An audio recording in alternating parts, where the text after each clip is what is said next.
Buenas tardes, David. Buenas tardes, Juan Carlos. Buenas tardes a todos. 45 minutos, David, por delante para tu exposición y cuando acabes tendremos 15 minutos para pregunta-respuesta. Te dejo todo el tiempo por delante y así lo aprovechamos al máximo. Muy bien, muchas gracias. Y vamos allá. En primer lugar, muchas gracias, Juan Carlos. Muchas gracias a todo el equipo que ha hecho posible esta jornada que está siendo preciosa, llena de contenido, lleno de profesionales con una vocación enorme y conocimiento. Y quiero aportar mi granito de arena con una visión que siento que me representa y que representa, regenera una visión que intenta unir el enfoque microscópico con el enfoque macroscópico, esa visión de psiconeuroinmunología que entiende a las personas con sus mecanismos de acción analíticos que permiten soluciones que son llevables a cabo en la vida de las personas. Y quiero empezar explicando lo que pasó el día 31 de enero de 2014. Ese día, en el hospital Josep Trueta de Gerona, recuerdo como más o menos a la 1:15 del mediodía nacía nuestra primera hija, Noah, y recuerdo cómo no pude aguantar las lágrimas y estuve llorando como 5 minutos de emoción, de alegría, de una sensación de plenitud inmensa.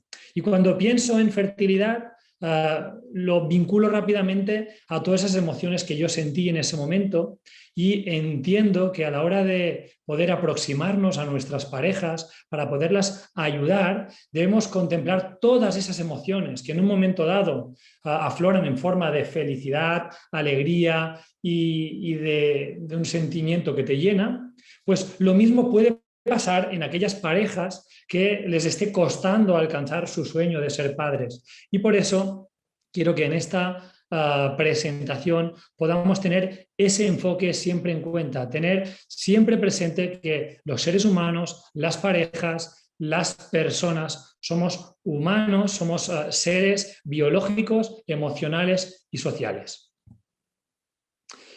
Casi siempre en medicina, en la vida en general y en psiconeuroinmunología en particular, la solución se encuentra en aquello que es invisible. Y podríamos creer con esta imagen que cuando hablo de invisible me refiero a lo poco que se ve el espermatozoide y el ovocito y cómo la calidad de ambos es clave para que puedas alcanzar el sueño del embarazo, para que la pareja pueda ir adelante con su sueño de tener un hijo o de una hija, obviamente, ¿no? Pero cuando hablo de lo invisible me refiero a esto. Y si realmente ni siquiera tuviera que ver un 100% con esta parte microscópica, y si fuera un 50-50, y si esto que vemos aquí, a lo que en muchas ocasiones no prestamos atención, como son las expectativas, las creencias, los sueños, aquello que nos mueve interiormente, tuviera que casar, ¿no?, a la perfección con todo lo que pasa en la microbiología, en la biología más microscópica. Y sí, esto que vemos aquí, que es el deseo de familia, la pareja, estas dos manos, ¿no?, la mano de abajo, que es la de la mujer, y la mano de arriba, que es la del hombre, que tienen que encontrarse para formar una familia. Y si esto fuera más importante de lo que la costumbre de la biomedicina nos ha enseñado a entender. Y resulta que hay más cosas. Resulta que tenemos por un lado como la alimentación, por ejemplo, como uno de los factores de los que se ha hablado durante la jornada de hoy, no el único ni mucho menos, pero influye en esta pareja, en la salud de esta pareja y en que el espermatozoide consiga fecundar el ovocito para que a partir de ahí haya una implantación, un embrión, un feto, un bebé, un parto, un hijo. Y otras cosas que también son invisibles. Llega nuestra pareja a nuestra consulta y nos habla de todas las pruebas que ha hecho, de todos los alimentos que come o no come, cuando a veces cuando se les llega a preguntar de alimentación, en muchos casos ni siquiera es así, pero no les preguntamos, por ejemplo, por su calidad de su descanso nocturno. Y vamos a ver cómo esto invisible en realidad está más que estudiado, pero quizá es un tema de foco. Quizá es un tema de atención a lo que estamos entrenados a mirar. Y si aprendemos a mirar un poco más amplio, y si abrimos un poco más el foco. La melatonina, vamos ahora al terreno de la ciencia después de esta introducción más filosófica, vamos al terreno de la ciencia. La melatonina, que sería la hormona que representa ese sueño profundo, se sabe que es una potente hormona a nivel antioxidante ocitario. Y por tanto, ayer mismo, cuando estaba acabando de realizar esta presentación, los últimos coletazos, ¿no?, de actualización, dije, voy a ver a día de hoy, ayer era 11 de marzo del 2021, voy a ver cuántos artículos científicos hay sobre la melatonina y la calidad ocitaria. Y puse melatonin Ocit Quality. Aparecieron 119 artículos. Fijaros el título de los dos primeros.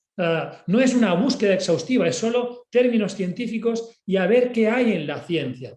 Pues bien, vemos como en el primero la suplementación con melatonina durante el proceso de maduración in vitro mejora en los oocitos, en este caso, durante el desarrollo en embriones bovinos. En el artículo número 2 lo que vemos es cómo la melatonina reduce el estrés oxidativo dentro del ovocito y consigue también reducir el daño producido por los radicales libres, mejorando el ratio de fertilización.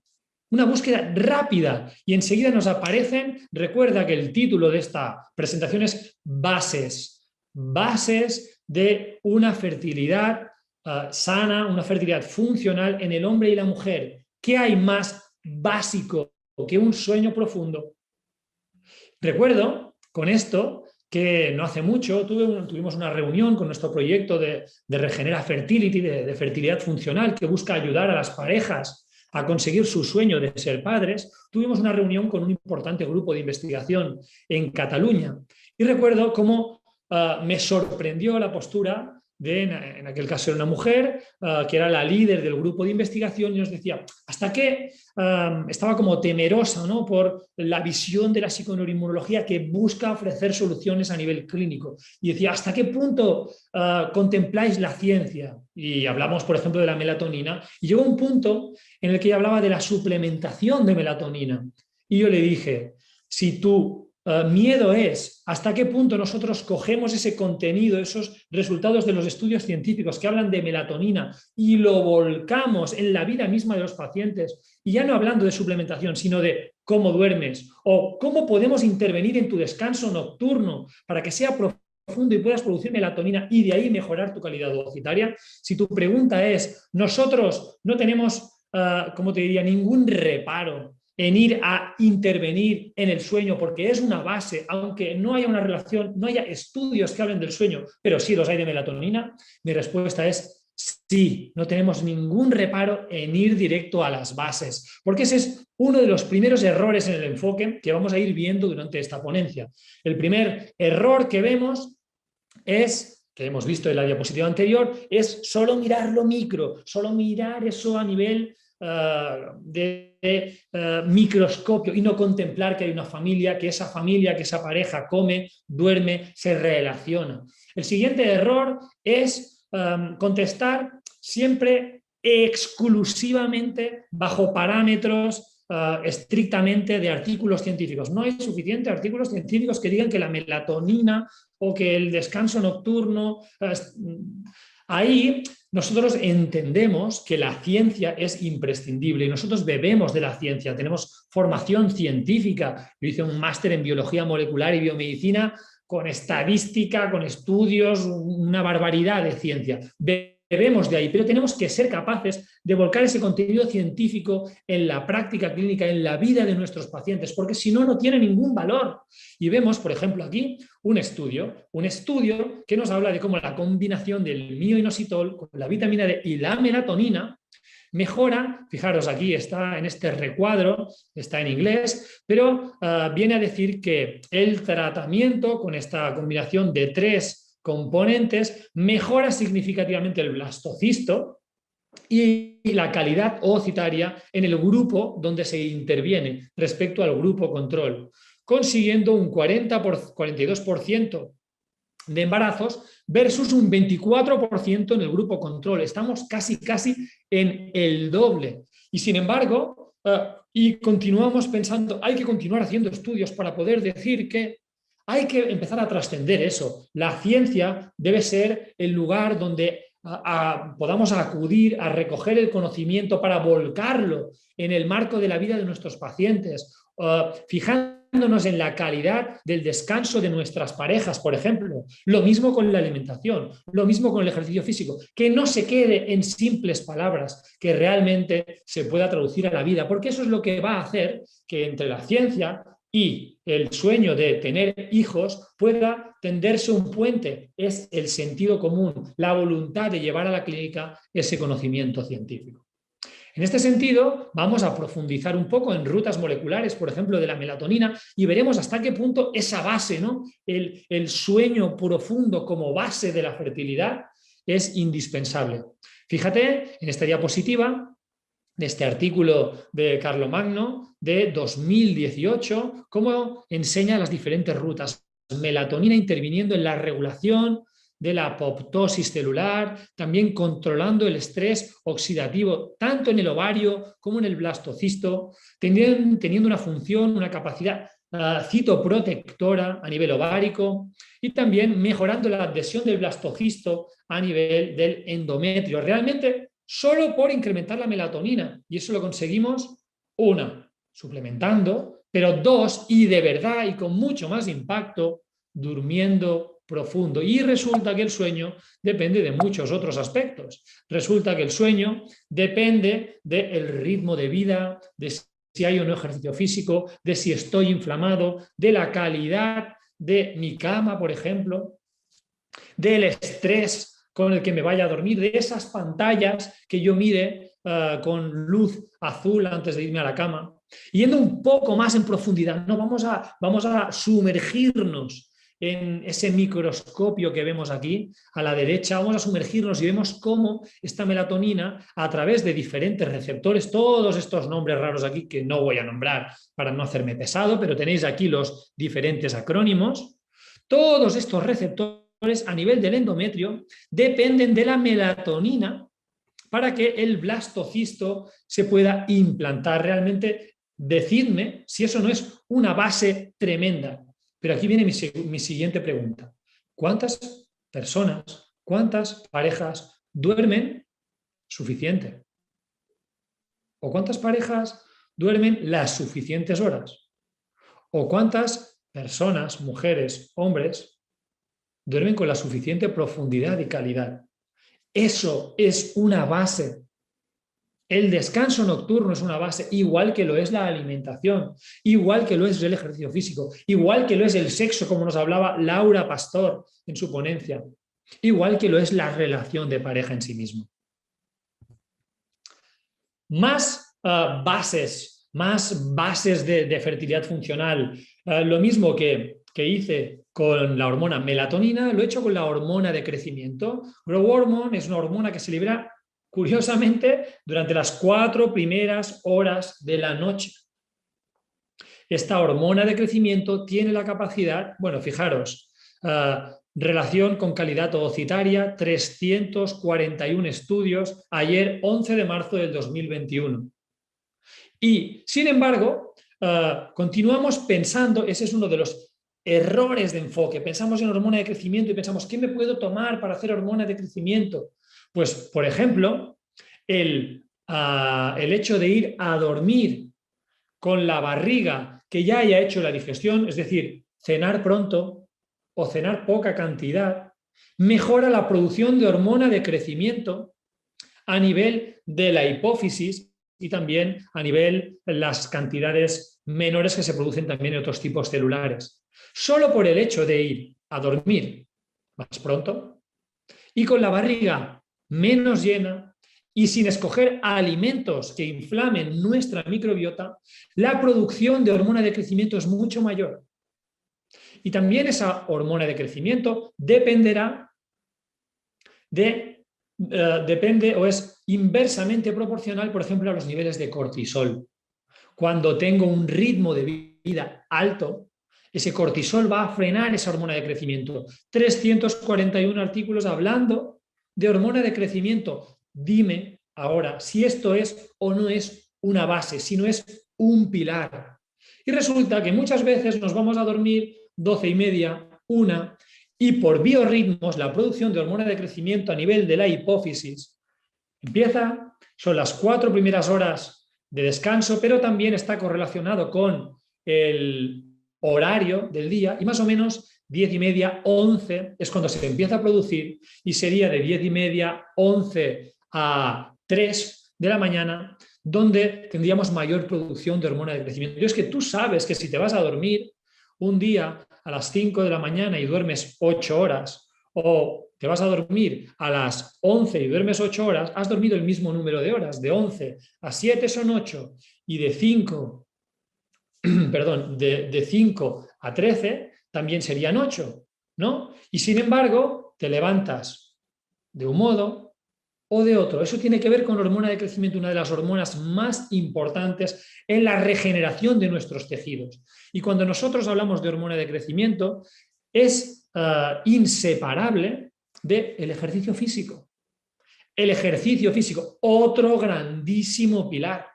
Resulta que si yo hago ejercicio físico y tengo músculo, no estamos hablando de culturismo, pero sí el trabajo muscular fisiológico, un cierto trabajo de fuerza, el músculo juega un papel indispensable como un órgano endocrino que regula a nivel central para la producción de hormona de crecimiento. Entonces, solo por el hecho de que el porcentaje muscular sea adecuado, y eso lo vemos en muchas mujeres, no hay suficiente porcentaje muscular. Tenemos atrofias casi universales en la población femenina, en las mujeres, y eso impide que haya una suficiente cantidad de hormona de crecimiento. Y eso reduce la calidad ovocitaria. Pero no solo eso, sino que también la hormona de crecimiento influye directamente en la receptividad endometrial. Repito, ¿es o no es un pilar? Hemos hablado de hormona de crecimiento, hemos hablado de melatonina como factores inductores y lo hemos vinculado con el descanso profundo y también lo hemos vinculado con el ejercicio físico. Son pilares. No podemos empezar por la J, la Z en el abecedario, hay que empezar por la A, la B, la C, y eso es descansar, es hacer ejercicio, es comer bien, es tener un ritmo de vida adecuado y tener una relación de pareja satisfactoria con una sexualidad placentera. Esas son las bases. Más sobre la hormona de crecimiento, vemos cómo esta hormona de crecimiento incrementa la producción de progesterona, cómo la hormona de crecimiento a nivel ovárico incrementa la producción de progesterona. Y también incrementa, por ejemplo, el espesor del endometrio, incrementa la vascularización y también incrementa la perfusión vascular, la perfusión sanguínea a nivel endometrial. Todo eso mejora la fertilidad. Y tan sencillo es. Tan sencillo son las bases. Eso no significa que no haya que llegar en el abecedario hasta la J, la F, la K, la M o incluso la Z para dominar todos los aspectos. Pero empecemos por la A, la B, la C y la D. La ley de Pareto, un 80% de tus problemas tienen un 20% de causas. Se explica a la perfección en mi libro, el libro que he sacado ahora hace un mes, que se llama Si no quieres tomar pastillas, toma decisiones. Explico cómo un paciente tiene 97 problemas de salud y 85 se resolverían si mejorara su aparato digestivo. Lo mismo pasa con la fertilidad. El 80% de los problemas de las parejas que no consiguen su sueño de quedarse embarazados tiene que ver con un 20% de causas, la A, la B, la C y la D. El descanso profundo, la alimentación adecuada, el porcentaje muscular con el ejercicio físico, un ritmo de vida como toca y una relación de pareja satisfactoria. Hasta ahora parecía que solo habíamos hablado de la mujer, ni mucho menos. El hombre también juega un papel indispensable y, por ejemplo, la hormona de crecimiento juega un papel indiscutible en todo el proceso de maduración espermática. Y esta imagen que vemos aquí, como desde las células germinales primordiales, que se encuentran a nivel testicular, lo vemos aquí, se encuentran en el testículo, como desde ahí hasta conseguir el espermatozoide maduro, pasan 12 semanas. Eso significa que en un hombre, cambiando estos 4 pilares, descanso profundo, nocturno, ejercicio físico, alimentación, ritmo de vida y una relación de pareja satisfactoria, con sexo, con pasión, eso siempre está muy bien. En 12 semanas este cambio de vida, de un ritmo de vida de tabaco, estrés, no ejercicio físico, alimentación occidental, que no es tan raro, tampoco estoy diciendo un caso súper extremo, un ritmo de vida de trabajo, un poco de estrés, no descansar demasiado bien, fumar no demasiado, 10 cigarros, 8 al día y no hacer ejercicio físico. Un porcentaje alto de hombres está en esta situación. Pues pasar al extremo, a las bases de las que estamos hablando. Ejercicio, descanso, alimentación. Podemos conseguir en solo 12 semanas cambiar 100% el resultado de un seminograma. Así de rotundo. Así de rotundo. Solo en 12 semanas. Yo he tenido parejas que les decía, en lugar de ir a hacer una FIV, una fecundación in vitro, hay casos en los que es indicado y eso es lo que, ahí está la clave de la psiconeurología, combinar el microscopio con la vida. La combinación no es uno o el otro, es la combinación. Pero en los casos en los que no hay problemas, no hay patología, recuerdo una pareja que les decía, iros 3 meses a Bali, que os toque el sol, os bañáis en la playa, coméis pescado y tenéis sexo en la playa con pasión. Y os vais a gastar 9.000 euros, 3.000 euros al mes, los dos gozándolo en Bali, y es lo mismo que os vais a gastar en una fecundación in vitro. Por mala suerte no me hicieron caso, no he tenido ninguna pareja que me haya hecho caso a ese nivel, pero estoy seguro que ahí estaríamos tocando las bases, el ritmo de vida, la alimentación, la exposición a la luz solar, la alegría, el ejercicio físico, y volverían embarazados con menos efectos adversos de las hormonas que se utilizan en la fecundación in vitro y estoy seguro que con el mismo o mucho más porcentaje de éxito. Con eso insisto que no estoy en contra, ni mucho menos, al contrario. Lo que buscamos es ayudar a parejas, no alimentar nuestro ego. Lo mío es lo bueno, el otro es lo malo. No, no, no. Lo que buscamos es entender la base de cada pareja. Y hay parejas, quizá que tienen una reserva ovárica un poco más baja, que puedan necesitar quizá una mini FIV, que es una FIV, una fecundación in vitro mínimamente invasiva, o incluso en ciclo natural. O hay casos en los que la reserva es muy baja y sí es completamente indicado una fecundación in vitro, o incluso casos en los que es indicado la ovodonación.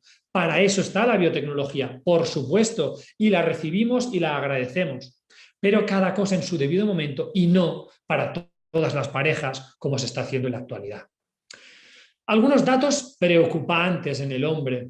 Pues bien, lo que vemos es que en un metaanálisis que analizaba 185 estudios desde el 1973 hasta el 2011, en los países occidentales se ha reducido la cantidad de espermatozoides en un 50 a un 60%. ¿De verdad creemos que eso es casualidad? ¿De verdad eso no tiene nada que ver? O sea, ¿de verdad nuestros abuelos en el 1940, ¿no? Porque aquí continuando el descenso que había empezado desde el 1940, ¿de verdad nuestros abuelos que tenían 8 y 9 hijos, es verdad que empezaban a buscar el embarazo antes, pero de verdad nuestros abuelos con esa calidad espermática y nosotros ahora con esta calidad espermática, ¿es un problema genético? ¿En serio es un problema genético?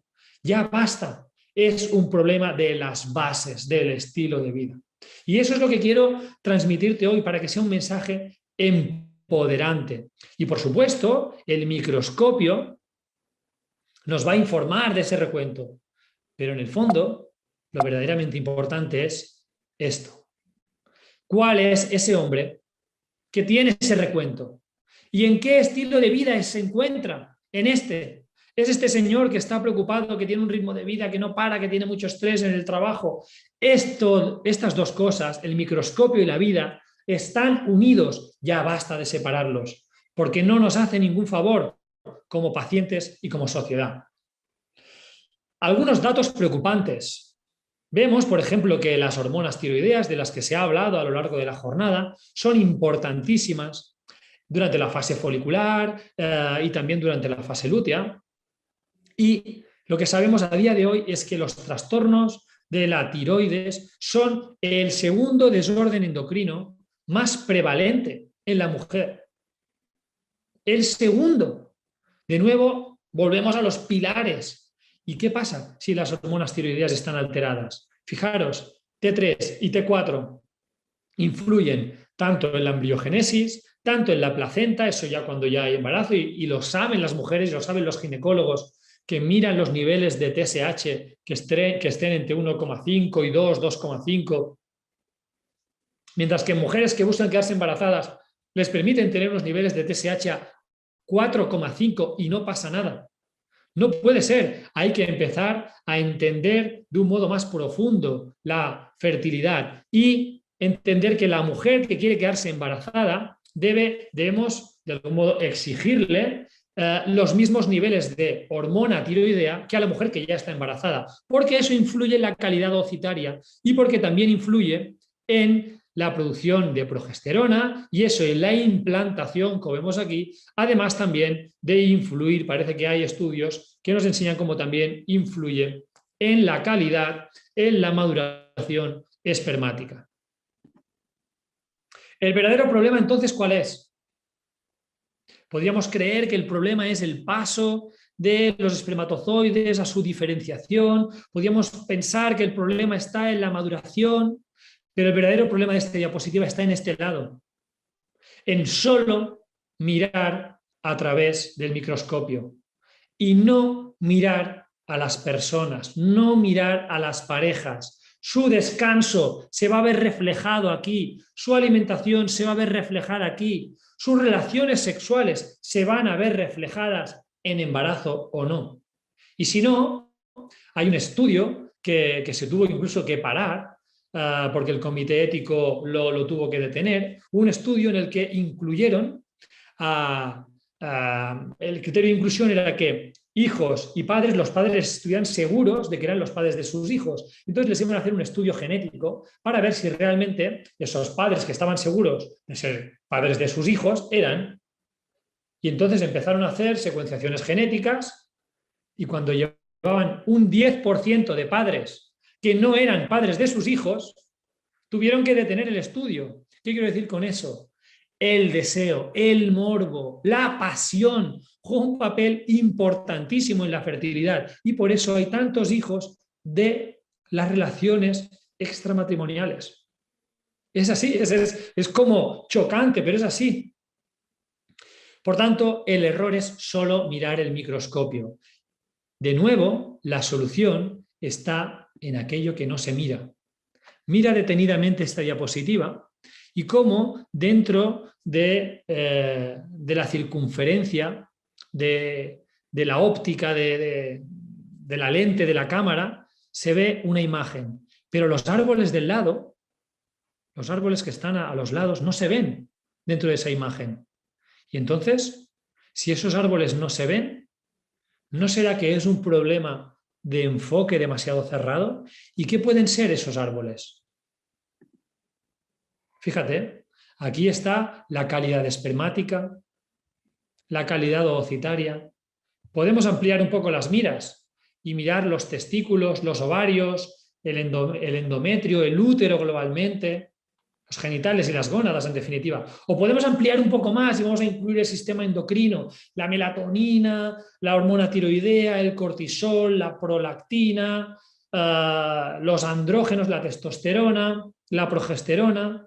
O podemos ampliar más y ver que esa pareja a veces se discute. Ver que esa pareja a lo mejor hace mucho tiempo que han perdido el deseo y que ahora simplemente se deja llevar porque el tiempo dice, bueno, ahora tenemos 33, tendríamos que quedarnos embarazados porque si no se me pasa el reloj o se nos pasa el reloj. Pero de verdad, en esa pareja existe el escenario biopsicosocial para poderse quedar embarazados y tener un hijo. Y podemos ir un poco más allá. Podemos incluir dentro de la familia, podemos ir ampliando cada vez el foco, el enfoque cada vez más amplio, y podemos incluir a la suegra. Esas batallas invisibles entre la suegra y la mujer que tienen en medio a hombres niño que en muchas ocasiones ni siquiera están preparados para ser padre y después cuando lo son tienen grandes problemas de pareja. Entonces, una de las grandes recomendaciones de uno de los autores que más me gusta de la psicología estadounidense, Carl Rogers, es: debemos reducir la atención a los síntomas y debemos incrementar nuestra atención al crecimiento personal. Hombres que de verdad sean hombres, mujeres que de verdad sean mujeres, que se puedan encontrar para desearse, para crecer juntos y de ahí generar un escenario fértil. Porque todo esto que estoy hablando influye en la producción de progesterona, de testosterona, y todo eso influye en el incremento del embarazo. Pero hay más cosas. Esta mujer se va a trabajar y esto es lo que tiene en su trabajo. O este hombre se va a trabajar y vamos ampliando, vamos saliendo de las gónadas a la endocrinología, a la pareja, a la familia, al trabajo de uno, de otro, y resulta que uno fuma. Y eso hace una depleción de zinc. Y esa depleción de zinc afecta a los receptores de andrógenos, reduciendo la sensibilidad a la testosterona y también la producción de la misma, que reduce la calidad espermática, que aumenta los radicales libres en la mujer, que reduce a nivel microscópico la capacidad de tener una fecundación óptima. Pero es que también aquí debemos contemplar el concepto de edad biológica. ¿Cómo? Hablamos mucho de edad en fertilidad y parece que la edad no podemos hacer nada al respecto, pero nos encontramos hombres y mujeres con 25 años de edad, pero con una edad biológica de 35. Y eso es lo que de verdad influye en la reserva ovárica. ¿Sí?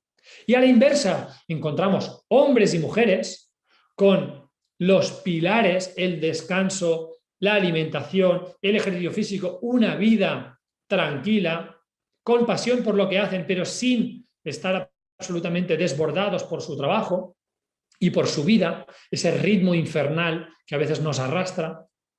Y hombres o mujeres con 35 años que tienen una edad biológica de 27.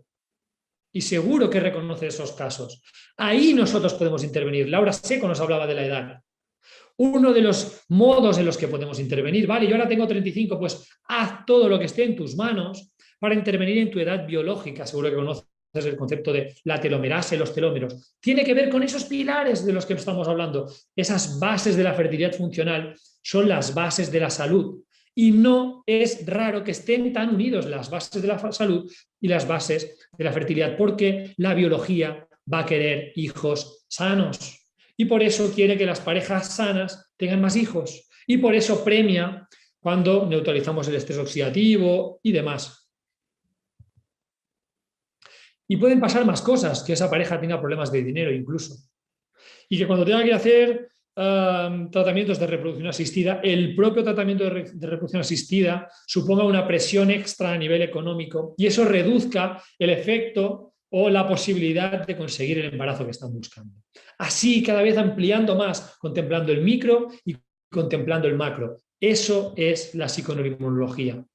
Y eso es lo que nos lleva a una necesidad de un diagnóstico biopsicosocial de la pareja. Está muy bien hablar de alimentación por un lado, ejercicio físico, pero tenemos que entender en profundidad qué es lo que está pasando en esa pareja, en ese cuerpo, en ese sistema endocrino, en ese sistema. Y para ello, nosotros en el máster de psiconeuroinmunología les explicamos a nuestros alumnos, y así también se lleva a cabo en nuestras clínicas de psiconeuroinmunología, una metodología de 8 pasos, detallada, para entender en profundidad todo el proceso, y ahora lo veremos con un par de ejemplos, para entender en profundidad todo ese proceso y cómo factores como la producción de melatonina nocturna, cortisol diurno, la alimentación, el descanso, el escenario satisfactorio o no de la propia pareja, todo eso hay que preguntar metodológicamente para entender en profundidad.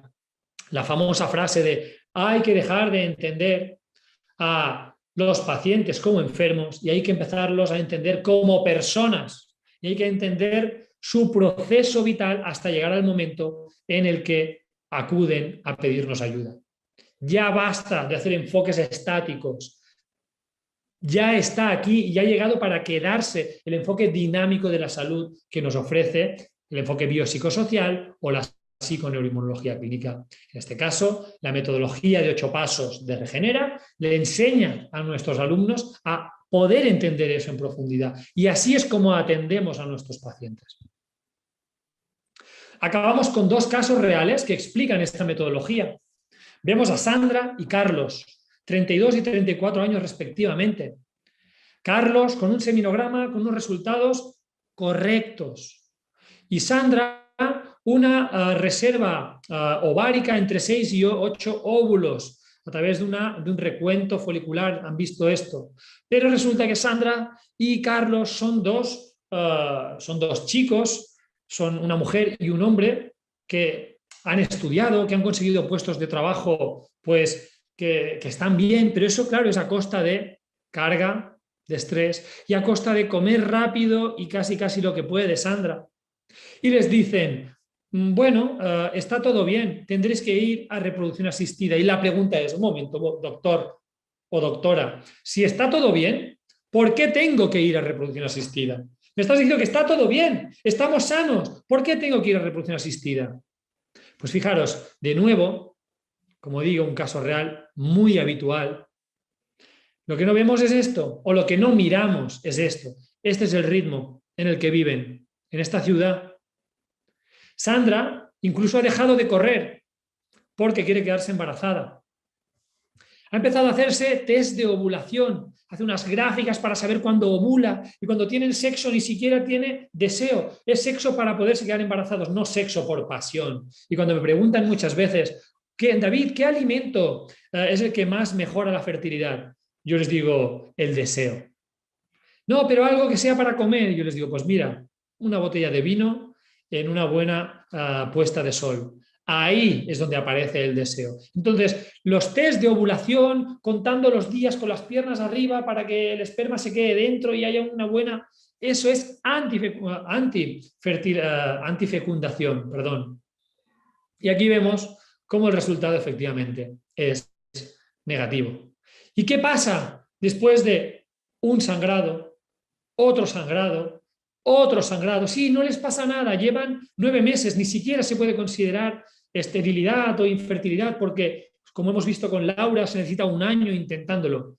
Sí, pero el cerebro de Sandra y el cerebro de Carlos, cada vez que hay un sangrado, empieza el sufrimiento, empiezan las preguntas, empieza el miedo y eso acaba generando un escenario de sensibilización central. Es un estado de alarma central, de obsesión, en el que todo se vuelve más importante de lo que debería, todo pasa a ser un proceso demasiado grave y acaba provocando que la pareja acabe así. Así llegan a nuestras consultas y aquí ni siquiera ya es importante los resultados del seminograma o los resultados de la calidad oocitaria. Aquí la alarma central es tan importante que ha impregnado todas y cada una de las conductas de la vida de esta pareja. Sandra se pasa el día leyendo en internet qué puede hacer para mejorar su fertilidad. Ha dejado de correr. Carlos está harto de tener sexo sin deseo y se empiezan a plantear separarse. Este es el escenario en el que llega la mayoría de nuestras parejas a consulta. Este escenario de sensibilización central es el normal, porque recuerda cómo he empezado la ponencia explicando cómo afloraron todas mis emociones cuando nació Noah, mi primera hija. Después nació Uri y también me alegré muchísimo, lloré y me emocioné mucho, pero recuerdo ese primer nacimiento de Noah. Pues si eso pasa en positivo, imagínate cómo pasa en negativo. Después de 9 meses intentándolo, así está esa pareja. Y eso hay que atenderlo, porque es igual o más importante que lo que pasa al nivel micro, porque al final el embarazo es de 2 personas, es de una pareja.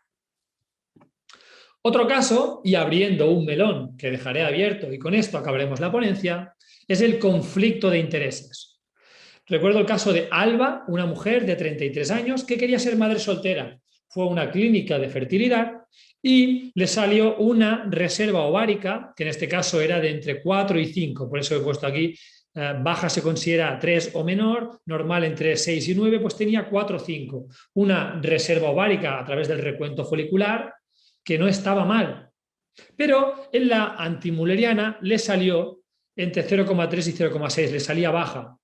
Ella iba para una inseminación, que eso tiene un precio relativamente asumible.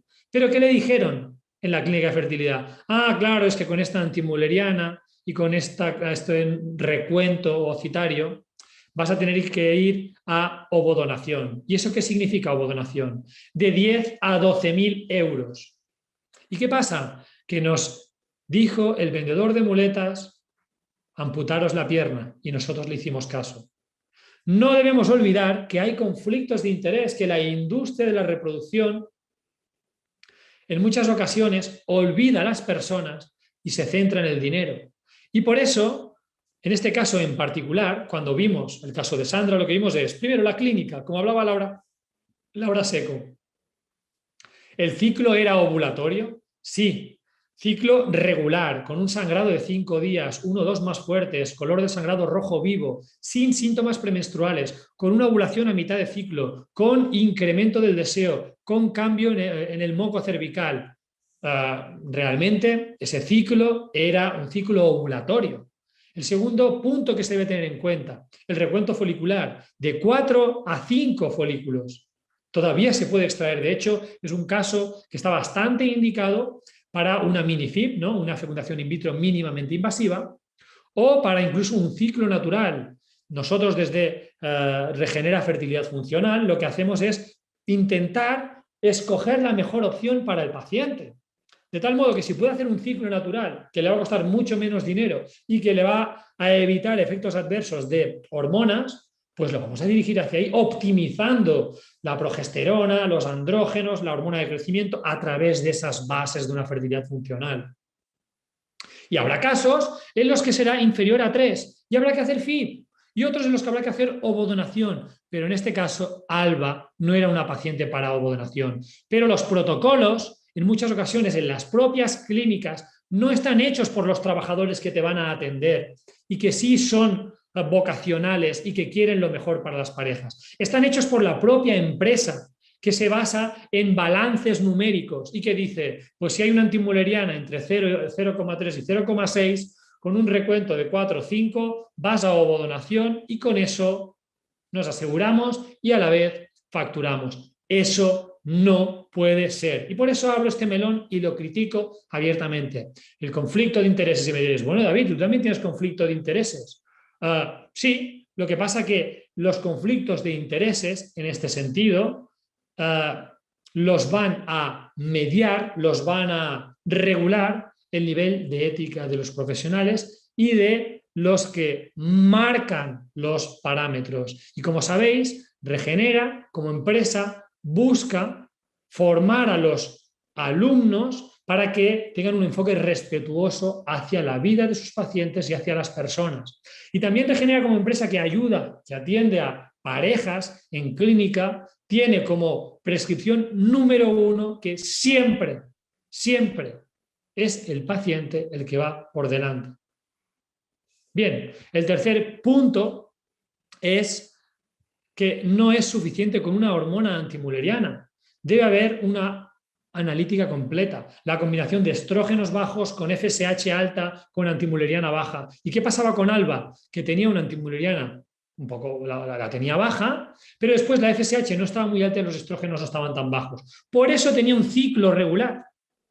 Entonces, es importante que los criterios que se utilicen en tu clínica o que utilices tú como profesional para con tus pacientes, primero, tengan una vocación real y unos criterios que estén centrados en las parejas, en la vida de nuestros pacientes que tienen una serie de sueños. Y por eso es importante que haya esa vocación de ayudar a las personas. Eso uno. Y dos, no podemos hacer criterios reduccionistas basados en el resultado de una hormona antimülleriana y unos valores aislados. Siempre la clínica nos tiene que informar combinado con las pruebas complementarias y entendiendo en profundidad la vida de las personas. Porque eso, el sueño, el ejercicio físico, el porcentaje de músculo, la alimentación, el ritmo de vida y la relación de pareja y vida satisfactoria son las verdaderas bases de una fertilidad funcional, tanto en el hombre como en la mujer. Y con esto llegamos al final de esta presentación. Muchísimas gracias. Espero que os haya gustado y estaré encantado de contestar a todas vuestras preguntas. Muchas gracias por tu exposición. Tenemos muchísimas preguntas, como ha ocurrido durante toda la jornada. Intentaremos responder algunas de ellas. Tenemos 15 minutos para hacerlo. Y vamos con la primera. Irene, tras un embarazo y aborto espontáneos hace 3 meses, ¿consideras que hay posibilidad de un embarazo por TRA a los 45 años o no hay casos? ¿Qué opciones contemplas en un caso como este? Uy, aquí se mezclan unos cuantos puntos que son importantes, ¿eh? Por un lado, hace referencia a la edad, ¿no? Creo que ha dicho a los 43, Juan Carlos. Sí, 43 años, 45 años, perdón.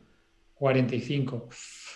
Ese es un punto importante, son unas condiciones excepcionales, son unas condiciones muy especiales. Digamos que eso, aunque fisiológicamente es viable, ya empieza a ser al límite de la fisiología, ¿no? Y por el otro lado está el hecho de que haya habido un aborto espontáneo. Los abortos tienen diferentes causas, más o menos un 50% de las causas tienen que ver con un error en la recombinación de los cromosomas, un error genético, ¿no?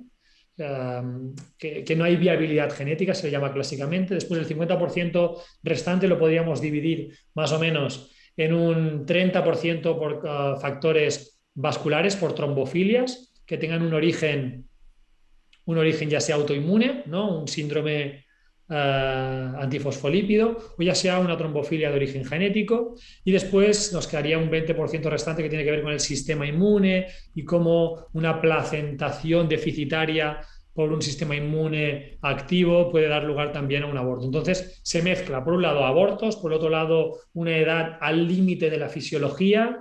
Me veo obligado a contestar que debería acudir a un profesional de forma específica para que pudiera estudiar todos los matices, en particular de su caso, y que pudiera ofrecer una respuesta rigurosa. Siento no poderle decir más, pero si no contestara así, no estaría siendo riguroso, estaría especulando y le haría un flaco favor tanto a ella como a mí mismo. Muchas preguntas, como nos ha ocurrido también en el caso de Laura Seco, de casos particulares. Vamos a intentar ir primero a las que son un poco más generales. Sí, los casos particulares nos vamos a ver obligados a contestar lo mismo que dice Laura. Y de hecho, les insisto una vez tras otra a mis alumnos que no contesten a preguntas concretas acerca de casos clínicos para no cometer errores que puedan perjudicar a los pacientes y a ellos mismos como profesionales, pues yo tengo que hacer exactamente lo mismo y contestar que para poder ofrecer soluciones particulares había que hacer diagnósticos particulares. Rosa, pregunta acerca del suplemento inositol. Si El es mioinositol. recomendable para la fertilidad. Bueno, has visto la combinación del mioinositol con la vitamina D3 y también con la melatonina, cómo incrementaba un 42% versus un 24% en ese estudio en particular. El mioinositol juega un papel importante en la regulación de la resistencia a la insulina a nivel sistémico, en los casos de mujeres con resistencia a la insulina a nivel sistémica. A nivel sistémico, eso lo que puede hacer es mejorar el estado de hiperinsulinemia y permitir que los niveles de andrógenos a nivel ovocitario se regulen, suba tanto los estrógenos como la progesterona y conseguir una mejor competencia ovocitaria. Esto es uno de los mecanismos. No sé si lo he explicado demasiado rápido, lo repito, más lento. El mioinositol reduce la resistencia a la insulina, es decir, mejora la sensibilidad a la insulina. Con eso reduce los niveles de hiperinsulinemia. Reduciendo los niveles de hiperinsulinemia se incrementa la producción de estrógenos en la célula de la granulosa y eso permite una mejor competencia ovocitaria. Eso por un lado. Y por el otro lado, se ha visto también que el inositol tiene efectos antioxidantes paralelos a los que hemos visto que tenía la melatonina. Entonces, sí, es un buen complemento. Pero recuerda que el complemento no es una de las bases. Eso es muy importante, que ese es el mensaje que yo quería dar con mi ponencia. Primero la A, después la B, después la C, después la D. Y cuando tengo esto, entonces es cuando hablo del mioinositol, entonces es cuando hablo de los matices, de los detalles que van a complementar, pero primero la base, porque repito, el 80% de nuestros problemas tienen un 20% de causas. Seguimos con más preguntas. En este caso de Richard. Dice, ¿las hormonas tiroides también en los hombres tienen influencia en la fertilidad? Sí, sí, sí, por supuesto. La hormona tiroidea, T3 en particular, tiene receptores a nivel nuclear, tanto a nivel del núcleo celular, como también receptores a nivel de las mitocondrias, esos orgánulos que se encargan de producir energía a nivel celular. Ambos son claves para la maduración espermática y estas mitocondrias son claves también para una buena movilidad de ese espermatozoide. Por tanto, la hormona tiroidea o el eje tiroideo, ¿no? Desde el hipotálamo, la hipófisis hasta la glándula tiroides que se encuentra aquí y su producción de hormonas tiroideas y sus receptores a hormonas tiroideas en las gónadas es absolutamente clave tanto en el hombre como en la mujer. Una pregunta de Nazaret. Hemos hablado de la importancia de la edad biológica y dice que ¿cómo la conocemos? ¿Cómo sabemos qué edad biológica tenemos? Ya hay algunas clínicas que hacen estudios sobre la edad biológica. Por ejemplo, hay estudios sobre el acortamiento de los telómeros, pero son estudios un poco caros, la verdad, y por tanto poco funcionales. Pero es más fácil. En realidad, cuando ves a un paciente que llega, por ejemplo, con inflamación, ¿no? Típico que tiene pues, la papada inflamada, un poco color rojo, se levanta por la mañana cansado. Esta semana hablaba en mi cuenta de Instagram de algunos síntomas que se consideran habituales y que nos están indicando nuestra vitalidad biológica y también nuestra edad biológica. Por ejemplo, te levantas por la mañana con energía, estás desinflamado, tienes energía durante todo el día, el sueño es profundo, tienes un deseo sexual importante, tienes un buen proceso de digestión, tu ciclo menstrual es regular, cuando te vas a dormir consigues dormir rápidamente. Todos estos signos son signos de vitalidad y de calidad biológica que nos están indicando una edad biológica menor. Eva Gutiérrez pregunta, ¿qué suplementación recomendarías en personas veganas que están sanas, pero que se niegan a comer pescado azul, carne y huevos? Sin duda, ácidos grasos poliinsaturados de tipo EPA y DHA. El problema es que en la mayoría de los casos también los complementos son de origen animal, es decir, de pescado. Es cierto que del plancton también hay el aceite de krill, también tiene EPA y DHA. Hay personas que lo consideran un molusco, hay personas que lo consideran, bueno, no lo consideran un molusco. En definitiva, el aceite de krill puede ser una fuente de EPA y DHA, dos ácidos grasos poliinsaturados claves para la salud hormonal, tanto en el hombre como en la mujer. Y para la mujer, si tiene una dieta vegana, será esencial los complementos de EPA y DHA. Si no le importa que sea de origen animal, es decir, aceite de hígado de pescado, aceite de pescado, pues las cantidades de EPA y DHA serán más altas. Si sí le importa, pues tendrá que ser de plancton. Entonces las dosis, pues en lugar de tomar 3 capsulitas, tendrá que tomarse 10 cápsulas al día. Al fin y al cabo está sustituyendo un alimento que la fisiología del cuerpo humano pues precisa sí o sí, porque es así, ¿no? En algunos más, en algunos menos, pero en definitiva, por eso se llaman ácidos grasos esenciales, porque hay que ingerirlos. Pues EPA y DHA que podemos conseguir en el aceite de krill. A partir de ahí hay otro ácido graso poliinsaturado, que es el ácido araquidónico, del que no hay complementos y que podemos encontrar, por ejemplo, en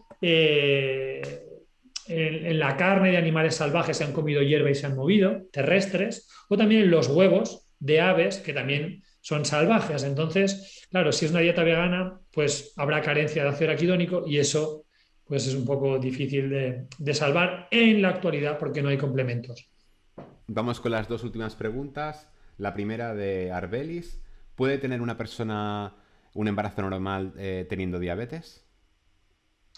Entiendo que está hablando de diabetes tipo 2. En principio sí, si la diabetes tipo 2 está controlada, hay más riesgo de de preeclampsia, ¿no? Pero en principio, si está controlada, tendría que poder, sí. Ujú. Y No, acabamos con... sí, Ujú. perdón, no sé si quizá está hablando por el tema de la hiperinsulinemia y cómo esa da lugar a ciclos irregulares y anovulatorios, o está hablando pues, de un embarazo sano. En ambos casos se puede conseguir si está regulado. Y acabamos, David, con una pregunta que no queremos huir de ella porque se está repitiendo durante toda la jornada y es la pregunta estrella, probablemente. Sé que es un ¿Vale? tema súper controvertido, le hemos preguntado a varios ponentes acerca de ello y viene en relación con el COVID. ¿Qué Ujú. opinas de las vacunas? Y si la pregunta es, ¿puede la vacuna AstraZeneca influir en la fertilidad funcional? No se sabe, no hay suficientes estudios que se mantengan a largo plazo para poder tener resultados concluyentes, ni a favor ni en contra.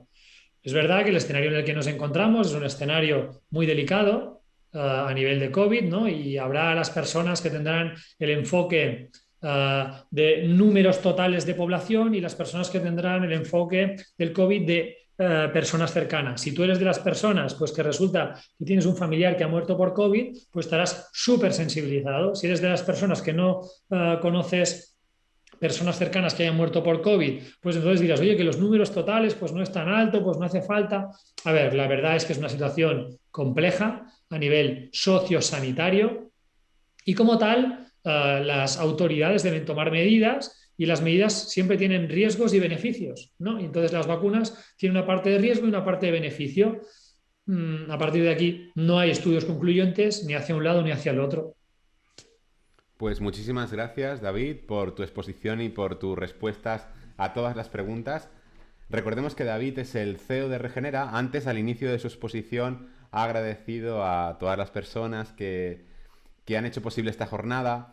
Evidentemente, aparte de los ponentes, sí que me gustaría, David, si me lo permites en un minuto, ponerles nombre. Mirella, que nos está Sí, claro. acompañando hoy desde el chat, dinamizadora de redes. Lorena, que es la responsable de nuestras redes sociales. Daniela, que ha coordinado toda la jornada y a la que ya conocen todos los ponentes. Eleni, que ha sido la responsable de diseño. Y Alex en tecnología.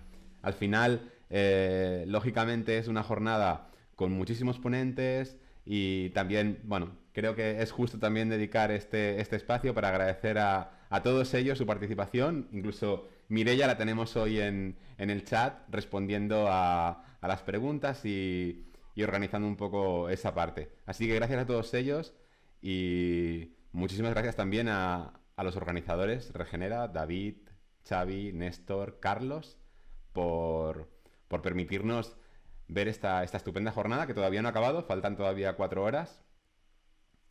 Déjame que diga una cosa.